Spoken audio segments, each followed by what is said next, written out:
तो manufacture of urea बेटा आज का हमारा टॉपिक है, और यूरिया का फार्मूला क्या है? NH2CO NH2। इसको आप ऐसे भी लिख सकते हैं NH2C double bond O NH2। ऐसे असल में इसका ऐसे स्ट्रक्चर है, कार्बन के 4 बॉन्ड होते हैं, 2 नाइट्रोजन के साथ है और 2 उसके ऑक्सीजन के साथ बॉन्ड बने, डबल बॉन्ड है। और इसको ऐसे भी लिखा जा सकता है CO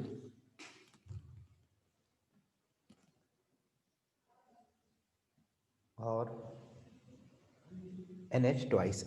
ये तीनों तरह से किसी भी तरीके से यूरिया का फार्मूला लिखा जा सकता है। CO, ये CO को मैंने ये अलग लिख लिया, और उसके साथ 2 जो है वो NH2 ट्वाइस मॉलिक्यूल्स लगे हुए हैं। तो इसको ऐसे भी लिखा जा सकता है। तो ये तो बेटा यूरिया। सबसे पहले उसके यूरिया के 2-4 कैरेक्टरिस्टिक्स स्टार्ट में लिखे हुए हैं, जो शॉर्ट क्वेश्चन आ सकता है कि give few characteristics of urea. तो उसके कैरेक्टरिस्टिक्स भी फर्स्ट पैराग्राफ में आएंगे बेटा। बुक सामने रखी, page number 164। Urea is nitrogenous fertiliser. Nitrogenous का मतलब है नाइट्रोजन कंटेनिंग, और देखें तो इसके अंदर ये नाइट्रोजन मौजूद है। तो urea is nitrogen containing fertiliser. It consist of 46.6% nitrogen. MCQ है बेटा कि इसके अंदर जो नाइट्रोजन की परसेंटेज है by mass, that is 46.6% nitrogen होता है इसके अंदर। इंपॉर्टेंट एमसीक्यू है, मार्क कर लें इसको। अब आगे इसके करेक्टरिस्टिक आ रहे हैं। यूरिया के बेटा करेक्टरिस्टिक आ रहे हैं। पहला करेक्टरिस्टिक है it is white crystalline compound. White colour है और क्रिस्टलाइन सॉलिड है, वाइट क्रिस्टलाइन कंपाउंड। दूसरी प्रॉपर्टी बनाएंगे highly soluble in water. Second property इसकी क्या है बेटा? It is highly soluble in water.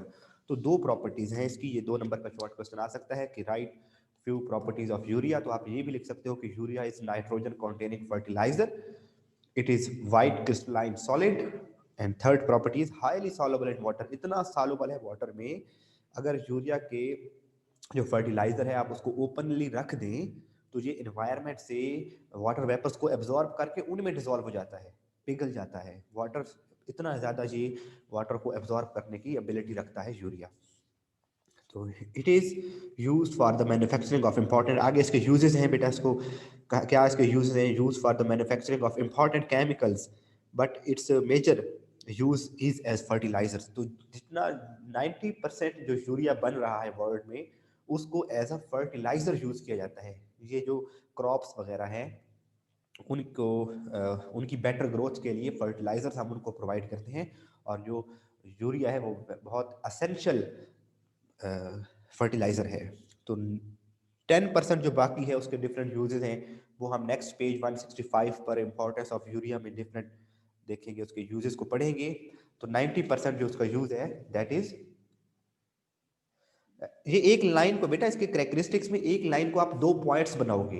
एक बच्चे ने पूछा है सर इसके करेक्टरिस्टिक की बस एक लाइन लिखेंगे, तो आप इसकी एक लाइन को 2 पॉइंट्स बना लो, बल्कि 3 पॉइंट्स बना लो। पहला ये बना लो कि urea is nitrogen containing fertiliser. दूसरा पॉइंट बना लो it is white crystalline solid. और थर्ड पॉइंट बना लो it is highly soluble in water. Next बेटा अब आता है रॉ मटेरियल। अब हमें यूरिया बनाने के लिए रॉ मटेरियल कौन सा चाहिए? ये भी एमसीक्यू शॉर्ट शॉर्ट क्वेश्चन आता है कि रॉ मटेरियल ऑफ यूरिया लिखें। तो रॉ मटेरियल में 2 चीजें चाहिए बेटा हमें, यानी कि अगर ये हमारे पास हो तो हम इनसे यूरिया बना सकते हैं। रॉ मटेरियल, तो पहला रॉ मटेरियल है NH3, और दूसरा रॉ मटेरियल है कार्बन डाइऑक्साइड। 2 रॉ मटेरियल है। The raw material for the manufacturing of urea are ammonia and carbon dioxide. अब नीचे जहां पे लिखा हुआ है ammonia is prepared by the Haber process, तो यहां से बेटा 2 तरह से शॉर्ट क्वेश्चन आ सकता है कि what is Haber process. Very very important short question है बेटा।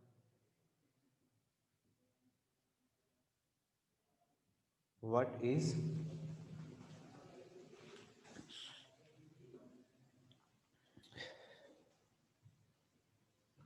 हाबर्स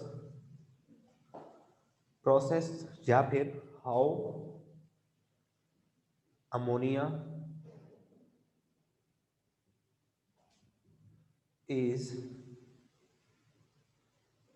prepared by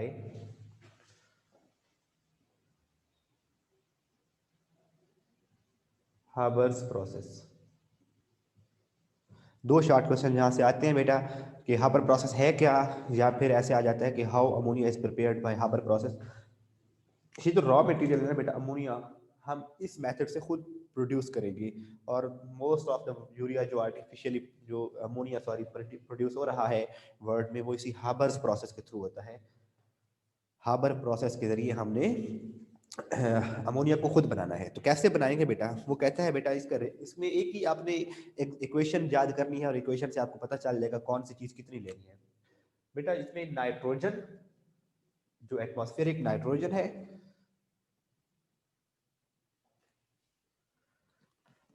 nitrogen plus hydrogen, और इनके रिएक्शन से बनता है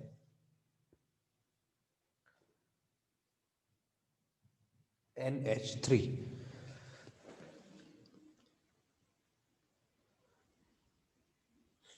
एक बच्चे ने पूछा है सर रॉ मटेरियल वाले क्वेश्चन में हम हाबर प्रोसेस का लिखेंगे, तो नहीं बेटा।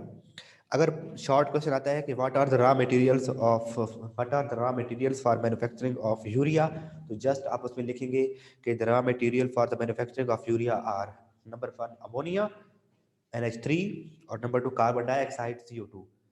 उसमें रॉ मटेरियल में शॉर्ट क्वेश्चन अगर अलग से आता है तो उसमें आप हाबर प्रोसेस नहीं लिखोगे। हाबर प्रोसेस अलग शॉर्ट क्वेश्चन आता है तो फिर लिखोगे। और ये लॉन्ग क्वेश्चन भी आता है बेटा, right a note on manufacturing of urea, तो उसमें आप सारा पहला वो यूरिया का जो फर्स्ट पैराग्राफ है, फिर उसमें रॉ मटेरियल, फिर उसका प्रोसेस, और फिर डायग्राम भी इसमें है। तो ये सारी चीजें फिर एज इट इज लिखेंगे जैसे लिखी हुई हैं। अब इसको बैलेंसिंग करनी है बेटा। ये इक्वेशन हम फर्स्ट चैप्टर में भी काफी बार यूज कर चुके हैं, जब आपको वो केसी निकालना सिखा रहा था बेटा मैं, तो इक्विलिब्रियम कांस्टेंट निकालने के लिए हम ये इक्वेशन बार बार यूज करते रहे हैं। अब इसकी बैलेंसिंग है। यहाँ पे देखिए बेटा हमारे पास नाइट्रोजन जस्ट 1 है, और यहाँ पे नाइट्रोजन 2 है, तो हमें यहाँ पे क्या लगाना है 2। जब यहाँ पे 2 लगाया, जी बेटा सिलेबस आज आप लोगों का टेस्ट भी है, कल आपका टेस्ट होगा केमिस्ट्री का, तो एटमॉस्फेयर के चैप्टर का, और स्मार्ट सिलेबस में से ही आएगा, जो चीज़ें आपको पढ़ाई हैं उन्हीं में से आएगा। अंडरस्टूड बात है, कुछ पूछने वाली बात इसमें नहीं है बेटा। अब जब यहाँ पे हमने 2 लगाया, तो हाइड्रोजन जो हो गए वो कितने हो गए बेटा 6, ये 2 3 आर 6, और इस साइड पे कितने हाइड्रोजन है 2, तो मुझे हमें यहाँ पे क्या लगाना पड़ेगा 3। तो नाइट्रोजन 1 वॉल्यूम ऑफ नाइट्रोजन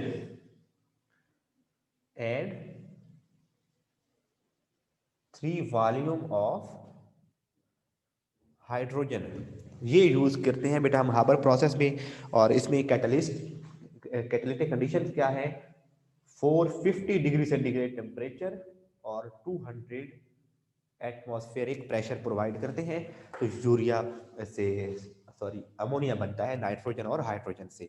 तो हाबर प्रोसेस क्या है, हाबर प्रोसेस में 1 volume of nitrogen and 3 volume of hydrogen को आपस में रिएक्ट करवाया जाता है at 450 degree centigrade and 200 atmospheric pressure, और जिसके रिजल्ट में अमोनिया गैस NH3 बनता है। तो ammonia is prepared by the Haber process, 1 volume of nitrogen from air and 3 volume of hydrogen is passed over iron catalyst at 450 degree centigrade and 200 atmospheric pressure। इस तरह से क्या बन जाएगा, ये रिएक्शन लिखेंगे तो आपका यहाँ तक ही शॉर्ट क्वेश्चन कंप्लीट हो जाएगा। अब उसमें ब्रैकेट में लिखा है कि हाइड्रोजन कहाँ से आएगी, obtained by passing methane and steam over heated nickel catalyst। तो वो ना भी लिखे तो कोई बात नहीं, कि जो हाइड्रोजन, ये हमारे पास जो नाइट्रोजन है ये एयर से, हवा से ली जाएगी। आपको पता है हवा के अंदर 78% तक नाइट्रोजन है। और ये हाइड्रोजन कैसे पास की जाएगी कि हीटेड निकल कैटलिस्ट है, गर्म, उसके ऊपर से मीथेन गैस और वाटर वेपर्स को पास करवाया जाएगा, तो हाइड्रोजन गैस प्रोड्यूस होगी, और वो हाइड्रोजन गैस यहाँ पे यूज होती है। तो जस्ट आपने ये लिखना है कि 1 volume of nitrogen and 3 volume of hydrogen are passed over heated iron catalyst passed over iron catalyst at 450 degree centigrade temperature and 200 atmospheric pressure. Ammonia is prepared, और फिर ये रिएक्शन लिख देंगे। तो ये आपका 2 नंबर का शॉर्ट क्वेश्चन कंप्लीट हो जाएगा। क्लास कितने बजे खत्म होनी है? 30 पे खत्म होनी है। चले, अब इसके बाद है बेटा प्रोसेस। प्रोसेस पे आए, पेज 164 है, और अब ये इसका मैंने रॉ मटेरियल हमारे पास आ गए।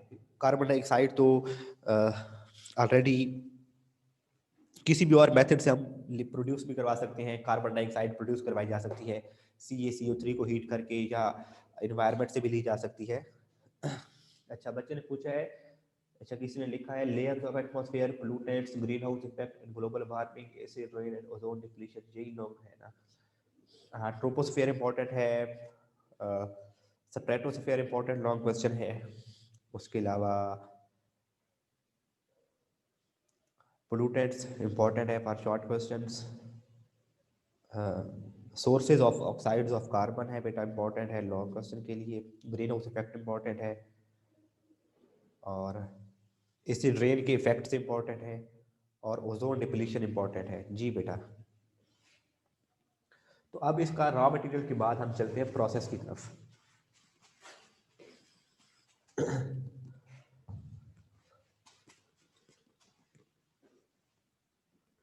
इब्राहिम इमरान बेटे, आप इतनी मेहनत से ये लिख रहे थे, सुन क्या रहे थे? रिएक्शन पहला प्रोसेस में बेटा रॉ मटेरियल हो गया हमारा। अब हम चलते हैं इसके प्रोसेस की तरफ। तो पहला है reaction of ammonia and carbon dioxide. तो जो रॉ मटेरियल है, जो रॉ मटेरियल है उन्हीं को आपस में रिएक्ट करवाएंगे। तो पहला है reaction of ammonia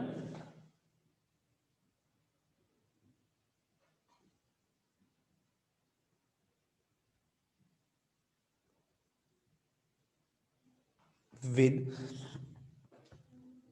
carbon dioxide. तो CO2 प्लस NH3 ये आपस में रिएक्ट करेंगे बेटा, और इनसे बनता है NH2COONH4। NH2COONH4। ऐसे बेटा हिंट याद रख लें, रट्टा लगाने के लिए आप एक छोटा सा हिंट सामने रख लेंगे। आपने एक्चुअली बनाना है, इधर आपको ये चीज चाहिए, आपको NH2CONH2। तो जब इनको मिलाते हैं बेटा, कार्बन डाइऑक्साइड और अमोनिया को जब आपस में रिएक्ट करवाते हैं, तो डायरेक्ट ये सब्सटेंस नहीं आती, पहले एक इंटरमीडिएट सब्सटेंस आती है। और इस इंटरमीडिएट सब्सटेंस को जब हीट करते हैं तो इसमें से वाटर मॉलिक्यूल निकल जाता है। ये 2 हाइड्रोजन यहाँ से निकल जाते हैं, 2 हाइड्रोजन, और एक ऑक्सीजन यहाँ से निकल जाता है। वाटर मॉलिक्यूल इसमें से निकलता है, तो फिर बनता है यूरिया। हीट करेंगे जब, तो इसको कहते हैं बेटा अमोनियम कार्बामेट। अमोनियम कार्बामेट, इसको नाम को और इसके फार्मूला को आप 10-10 बार लिखोगे तो याद हो जाएगा, कोई प्रॉब्लम नहीं है बेटा। अमोनियम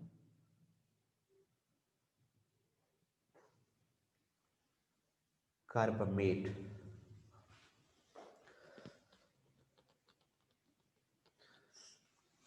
बेटा O2 आप तब लिखते हो जब ऑक्सीजन ने आपस में, एक बच्चे ने कहा है सर इसको O क्यों लिखा है, O2 क्यों नहीं लिखा? बेटे O2 तब लिखते हैं जब ऑक्सीजन ने आपस में बॉन्ड बनाया हो। इसमें ऑक्सीजन का आपस में बॉन्ड नहीं है, इसमें ऐसे बॉन्ड बना हुआ है, एक O अलग है, एक O इधर है, तो इसलिए O2 नहीं लिख सकते इसको। ठीक है, इसको ऐसे लिखना है OO। जैसे आप कार्बोक्सिलिक एसिड में COOH लिखते हो, CO2H क्यों नहीं लिखते? क्योंकि एक O ऊपर अलग होता है, एक O इधर अलग होता है। O2 तब लिखते हैं जब दोनों ऑक्सीजन आपस में बॉन्ड बनाए हुए हों। अच्छा जी बेटा, ऐसे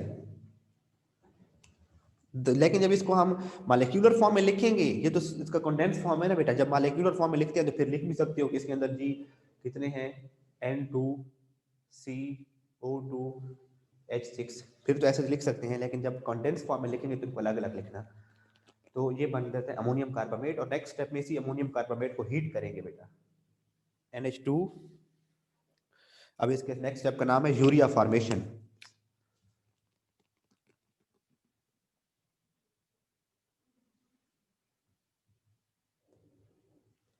यूरिया फॉर्मेशन और NH2 COO NH4, इसको जब हीट करेंगे, हाँ ये यहाँ पे 2 लग जाएगा तो बैलेंस हो जाएगा। 2 नाइट्रोजन थे, 2 लगे, 6, 4 और 2 6, 2 ऑक्सीजन है, 2 ऑक्सीजन है, अब बैलेंस हो गया। अच्छा बेटा यहाँ पर ये आपका स्ट्रक्चर, इसको जब हीट करेंगे तो इससे बच जाएगा NH2 CO NH2 और 2 हाइड्रोजन और 1 ऑक्सीजन यहाँ से रिमूव हो जाएंगे H2O की फॉर्म में। ठीक है बेटा, तो ये आपके पास क्या प्रिपेयर हो गया है, यूरिया। लेकिन अभी ये यहाँ पे लिक्विड फॉर्म में है।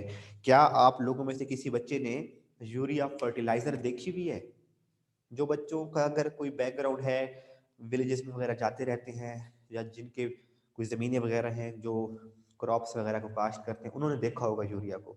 जिन्होंने नहीं देखा वो साथ ही अपने गूगल पे जाके यूरिया फर्टिलाइजर लिखें तो उसके इमेजेस में जाएं तो आपको या फिर आप लोगों ने टीवी पे ऐड देखे होंगे सरसब्ज यूरिया का, तारा यूरिया का। तो फौजी फर्टिलाइजर्स कंपनी यूरिया प्रोड्यूस करती है। तो वो जो यूरिया फर्टिलाइजर है वो बिल्कुल बहुत वाइट स्मॉल स्मॉल बीड्स होते हैं, बहुत स्मॉल स्मॉल तस्बीह के दानों के जैसे छोटे छोटे बीड्स होते हैं। जिसने नहीं देखा हुआ तो बेटा वो सर्च कर लेंगे, गूगल पे सर्च कर लेंगे ना, साथ ही आपके हाथ में मोबाइल है या लैपटॉप है तो एक दूसरे टैब में इसको, इस विंडो को मिनिमाइज करें, साथ में लिखें यूरिया फर्टिलाइजर और उसके इमेजेस में जाके देखें तो आपको बहुत वाइट वाइट कलर के इस तरह से नजर आएंगे छोटे। अच्छा एक बच्चा कह रहा है चूहे मार गोलियां, बेटा चूहे मार गोलियां मैंने देखी नहीं हुई है, ये उनसे बहुत छोटे छोटे चीनी जैसा राज होती है ना, चीनी से थोड़े थोड़े मोटे होते हैं इसके दाने, वाइट वाइट बॉल्स होती हैं छोटी छोटी, चीनी से थोड़ी बड़ी होती हैं। अब ये तो लिक्विड फॉर्म में था, तो इसके हमने क्या बनाने हैं बेटा, ग्रेन्यूल बनाने हैं। इसके अब क्या करनी है, ग्रेनुलेशन। तो थर्ड स्टेप है बेटा इसका, मैं यहाँ पे लिख देता हूँ, अभी टाइम है, टाइम खत्म होने वाले क्लास का बेटे, तो वो नेक्स्ट लेक्चर में आपको ग्रेनुलेशन समझा दूंगा। ग्रेनुलेशन वो थर्ड स्टेप होगा। यूरिया बन चुका है, अब सिर्फ इसके हमने ग्रेन्यूल्स बनाने हैं, छोटे छोटे दाने बनाने हैं, ताकि जो क्रॉप्स होती हैं उनको डिस्ट्रीब्यूट किया जा सके। क्योंकि किसी और शेप में बनाएंगे तो ये फिर पत्तों की फसल है, उसके पत्ते हैं, तो अगर किसी और शेप में होगा, राउंड शेप में नहीं होगा, लेट्स सपोज ट्रायंगल शेप में है या कोई भी इरेगुलर शेप है, वो फिर पत्तों के ऊपर रुक जाता है और पत्तों को डैमेज करेगा। हमें चाहिए यूरिया जमीन में जाए, तो इसलिए इसको बनाते हैं बेटे राउंड शेप में बनाते हैं, गोल शेप में। अगर जब ये पत्तों के ऊपर गिरेगा भी सही तो वहां से ये रोल करता हुआ नीचे जमीन पे गिर जाएगा। फिर जो है वो पानी जब फसल को दिया जाता है तो ये डिसॉल्व होकर रूट्स तक पहुंच जाता है यूरिया, और इस तरह से प्लांट्स फिर इस यूरिया को यूटिलाइज करते हैं। ठीक है बच्चों, यहाँ तक अगर किसी बच्चे को कोई क्वेश्चन होगा तो आप नोट कर लें। ग्रेनुलेशन और इसकी डायग्राम जो है वो हम नेक्स्ट लेक्चर में डिस्कस करेंगे।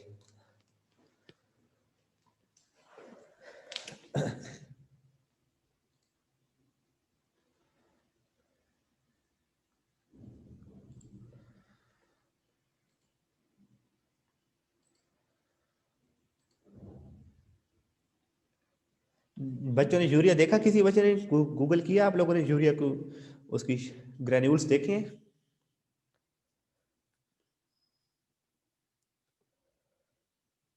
तो अब हमारे पास जो बच्चों ने कहा, कुछ बच्चों ने इसको सर्च किया है, तो ये जो यूरिया है या तो लिक्विड फॉर्म में है, क्योंकि हमने इसको हीट कर रहे थे, तो अब हमें चाहिए ये ग्रेन्यूल्स की फॉर्म में। तो थर्ड स्टेप है, फर्स्ट स्टेप था इसका हमने लिखा रॉ मटेरियल, फिर प्रोसेस था, प्रोसेस में पहला है reaction of ammonia with carbon dioxide, जैसे अमोनियम कार्बामेट बनता है, फिर अमोनियम कार्बामेट को हम हीट करेंगे तो उससे यूरिया बनता है और वाटर मॉलिक्यूल्स निकलते हैं। इस यूरिया की अब हमने करनी है ग्रेनुलेशन, इसके ग्रेन्यूल्स बनाने हैं, वो थर्ड स्टेप इसको डिस्कस करेंगे। इसमें होता यह है बेटा ग्रेनुलेशन में कि इस लिक्विड को, यानी कि जब कोई पोरस मटेरियल है, पोरस जहां से कोई छानी सी लगी हुई है, नोजल्स वगैरह लगी होगी, तो लिक्विड मॉलिक्यूल को ऊपर ड्रॉप ड्रॉप नीचे गिराया जाता है, ड्रॉप ड्रॉप नीचे गिरते हैं। लिक्विड है वो राउंड राउंड ड्रॉप नीचे गिर रहे हैं, इधर से हॉट एयर ऊपर की तरफ भेजी जाती है, हॉट एयर भेजी जाती है, हॉट एयर, उनमें से जो वाटर मौजूद होता है उनमें से उनके साथ जो वाटर मॉलिक्यूल है वो उसको एवापोरेट करवा देती है, वाटर उनमें से एवापोरेट हो जाता है, और जो यूरिया है बेटे वो ड्राई हो जाता है और वो सॉलिड फॉर्म में नीचे गिरने लग जाता है। इसको फिर हम डिस्कस करते हैं ग्रेनुलेशन को नेक्स्ट लेक्चर में। तो इसको बेटा एक बार आप लोगों ने नेक्स्ट लेक्चर में शुरू करते हैं तो इसको एक बार रिवाइज भी कर लेंगे, और मे भी आज हमारा सिलेबस खत्म भी हो जाए, बल्कि आज फ्राइडे है, सिलेबस खत्म नहीं करेंगे, सिलेबस कल ही खत्म करेंगे, उसके बाद टेस्ट के हवाले से कुछ चीजें डिस्कस कर लेंगे। ओके बच्चों, ग्रेन्यूल्स का मतलब है दाने, जी बेटा ऐसे ही है, राउंड राउंड दाने छोटे छोटे। चले बेटा नेक्स्ट क्लास में मिलते हैं।